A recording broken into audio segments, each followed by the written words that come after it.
All right, let's get into a story that pretty much every developer can relate to. It's the classic battle: your mobile app's web view on one side and a tricky bot detector on the other.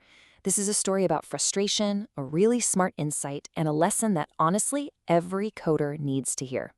So, have you ever been in this spot?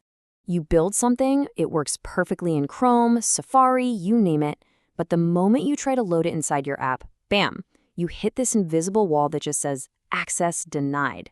It is one of the most maddening things, and it's exactly where our story kicks off. And what was that invisible wall?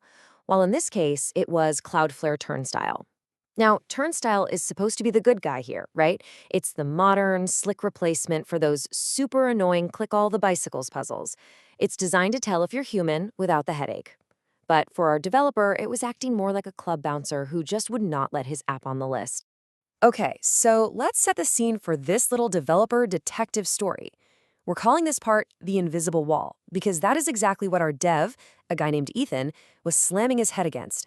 So here's the deal. Ethan's got this iOS app built with Expo, a really popular framework. And inside this app, there's a web view that's supposed to load a page protected by Turnstile. But it just doesn't work. Fails. Every single time. The Turnstile challenge flat out rejects the web view, basically calling it a bot. Meanwhile, a regular browser sails right through. So what on earth is different about that web view? That's the million-dollar question.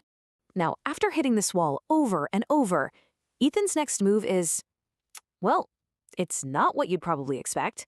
Instead of digging even deeper into his code, he decides to do something pretty radical.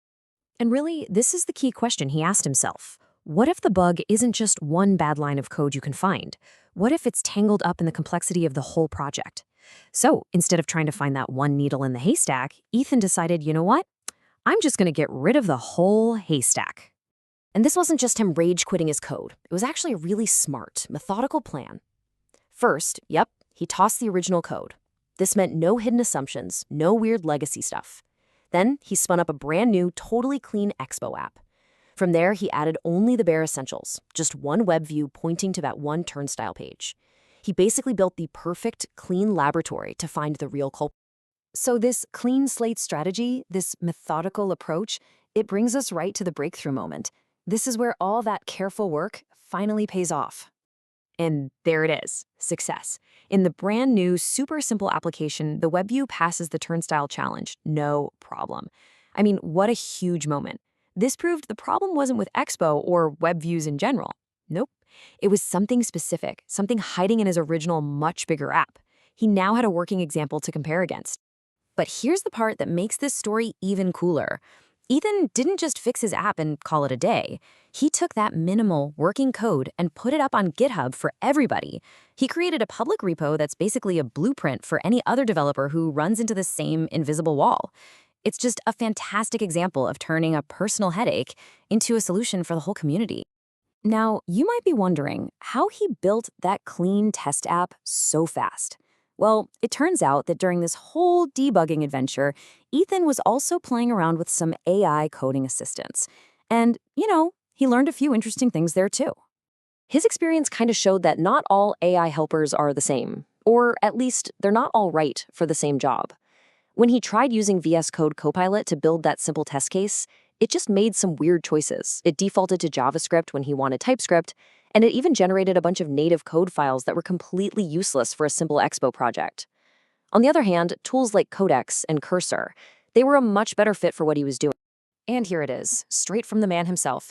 Ethan's conclusion is pretty clear. The best tool really just depends on your specific workflow. It's a great reminder that even with all this powerful AI, a developer's judgment about which tool to use and when is still absolutely crucial. So after this whole journey, through debugging hell, testing AI tools, and sharing with the community, what's the one big lesson we should take away from all this? What's the final takeaway? And this is it right here. When you are totally, completely stuck, when a bug just makes no sense at all, sometimes just starting over is the most powerful thing you can do. Deleting all that complexity and starting from something simple that you know works, that's not giving up. It's actually a really smart strategy to get back in control and find the truth.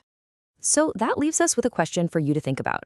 When you hit one of those impossible bugs, that invisible wall, what's your first instinct? Do you grab the debugger and start picking through the code line by line? Or, after hearing Ethan's story, would you maybe consider the power of a fresh start?